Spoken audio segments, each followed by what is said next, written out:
There are so many different types of compounds in organic chemistry that it helps us to be able to classify them.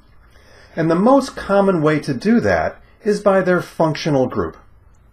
A functional group is a set of atoms bonded together in a specific way. But that set of atoms has a specific reactivity.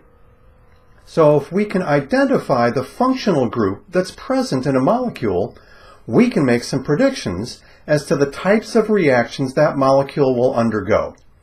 So let's look at some of the major functional groups. Alcohols contain a carbon bonded to an OH. The carbon generally has 3 other single bonds around it. We need to be careful. The OH is not hydroxide. That is because the carbon-oxygen bond is a covalent bond, so this is not an ionic compound. Here are some examples of alcohols. Isopropanol is known as rubbing alcohol. Notice the carbon in the middle is bonded to an OH. Ethylene glycol, the main component in antifreeze, has a 2-carbon chain where each carbon is bonded to an OH. Glycerol, also known as glycerin, is a 3-carbon chain where each carbon is bonded to an OH. If you have ever handled these materials, you know that rubbing alcohol feels much like water. Ethylene glycol is somewhat thicker, and glycerol is quite thick and oily. Why would that be? We can explain the consistency of these materials based on intermolecular forces. All alcohols should participate in hydrogen bonding. Since glycerol is able to hydrogen bond to multiple other molecules, we would expect stronger attractive forces and thus a more robust material. Again, the principles we have learned here in CH101 are applicable to organic chemistry. The OH does not have to be on a carbon chain. Phenol is a molecule where the OH is bonded to a benzene ring. Phenol has been used as a sore throat medication. You may notice all of the names of the alcohols end in OL. There is a system of naming in organic chemistry. If OL is at the end of the name, we can expect it to have an alcohol functional group.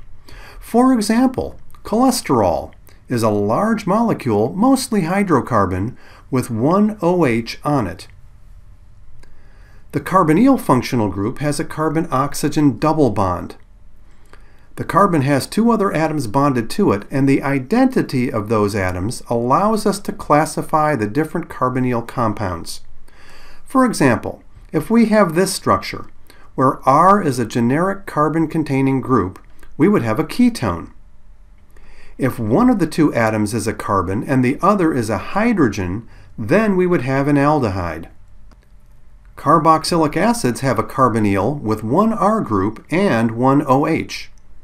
Again, the OH is not a hydroxide since the O is bonded to a C, a covalent bond, not an ionic bond.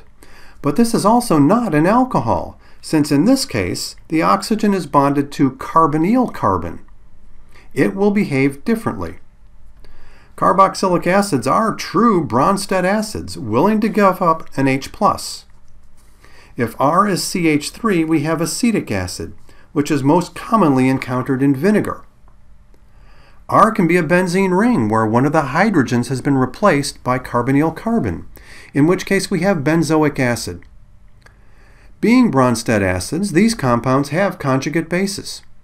If you're drinking a soft drink right now, it probably has sodium or potassium benzoate in it as a preservative. The benzoate anion is the conjugate base of benzoic acid. There are some other functional groups related to carboxylic acids, namely amides and esters. You can see that each of them has a carbonyl carbon with 1 R group, but what is in the other position changes. It is an OH in the carboxylic acid. In an amide, the OH has been replaced by an NR2, where R can be a carbon-containing group or a hydrogen. An ester is closer to a carboxylic acid, but instead of a hydrogen bonded to oxygen, it is a carbon-containing group. As you might guess from the name, amines are related to ammonia. An amine has 3 R groups and a lone pair on the nitrogen. In each case, R can be a carbon-containing group or hydrogen, although if all 3 are hydrogen, we have ammonia, which is not considered an organic compound. Amines can be both Lewis and Bronsted bases. Many amines have biological activity. All of the bolded nitrogens in these structures are considered amine nitrogens. Organic molecules are not restricted to having only one functional group. Here are a couple of examples. On the left is a molecule called an enol. As the name implies, it is an alkene, but also an alcohol. For the purposes of reactivity, we consider an alkene double bond as a functional group. So we can identify 2 functional groups, the alkene and alcohol functional groups. On the right is an amino acid. Again, as the name implies, we can identify 2 functional groups in this molecule, the amine functional group on the left and the carboxylic acid functional group on the right. We'll see amino acids again in the next module.